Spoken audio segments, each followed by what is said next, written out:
समाव आङो सनितपुर जिल्ला दुलाराय बर' फरायसा आफादनि आफादगिरि जानानै नोंथांमोननिसिम गिबियावनो साबायखर बावहरग्रोदों।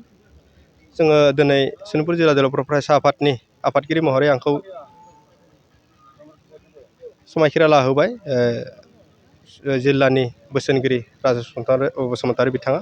दा जोङो सा 27 जन जि बिबानगिरिफोर दङ गाहाय नेहाथारिजों लाफानानै बे समायखिराखौ आङो बिथांमोनखौ लाहोबाय आरो फैबाय थानाय समाव सनितपुर जिल्ला हिसाबै गोबां समस्यानि गेजेराव दङ। बेहाय 60 जौखोन्दो 70 जौखोन्दो जिहेतु फरेस्ट एरियायाव दङ, बेहाय हा हुनि जेंना गोबां दङ आरो बेहाय गोबां फरायसालिफ्रा दासिमबो सरकारि जायाखै। जोङो बेनि थाखायबो गोबां हाबा मावनो गोनां दङ आरो जिहेतु नैयाव थांनाय 2027 जानुवारियाव जि मोनसे बिटिआर एकर्ड जालांबाय, बै एकर्डआवबो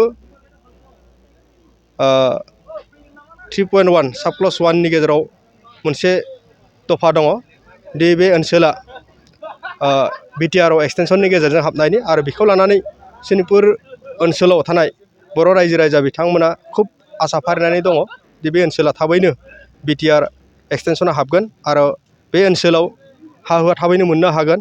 बे ओनसोलनि फरायसालिफोरा थाबैनो सरकारि जागोन, खुब मोनसे आसा फारिनायनि गेजेरजों दङ।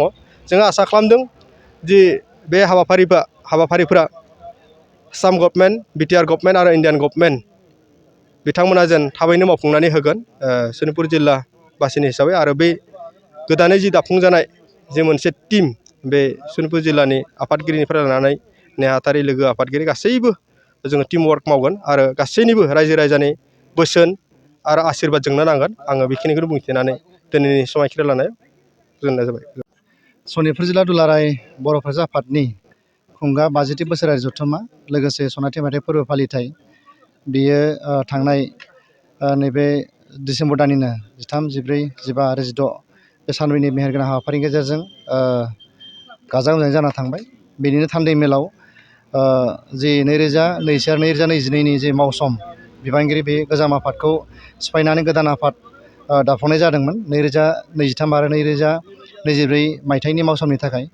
दा बे गोदान मावफुं आफादनिनो दिनै समायखिरा लानाय फोरबो नैबे भालेफुंनि सनायस्रियाव जानानै थांबाय। दा बेवहाय थान्दै मेलनि जि गोदान मावफुं आफाद दाफुंनाय, बेनि आं केयारटेकार आफादगिरि हिसाबै दिनै गोदान मावफुं आफादनि आफादगिरि जित स्वर्गियारि बिथांखौ आङो समायखिरा लाहोबाय आरो बिथाङाबो जोंनि जि सा 27 बिबानगिरिफोर दङ बिथांमोनखौ समायखिरा लाहोदों।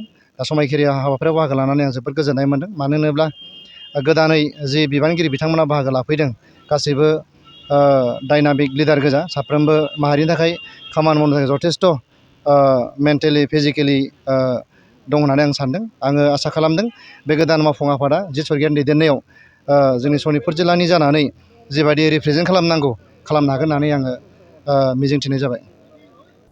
गोसो गुदुं गलादारफोरनि थाखाय मोनसे मोजां खौरां।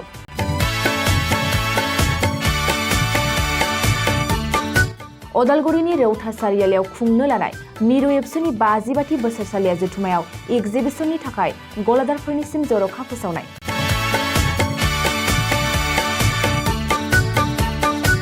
फैगौ 2023 मायथाइनि 26, 27, 28 आरो 29 जानुवारियाव खुंनो लानाय मिरु एबसुनि बोसोरसालिया जथुम्मायावनो बायदि रोखोमनि मुवा बेसादफोरखौ दिन्थिफुंगोन एगजिबिसन।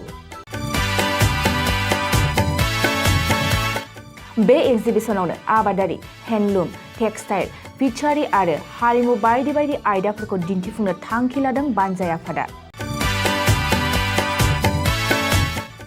बेनिखायनो गोसो गुदुं सुबुं एबा गलादारफोरा एगजिबिसनाव गला होफैनो हागोन आरो गला होनायनि सोमोन्दै आबुं बाथ्राखौ मिथिनोब्ला नैबे मबाइल नम्बर 9365245137 आव थोंजों सुलाद लानो हागोन।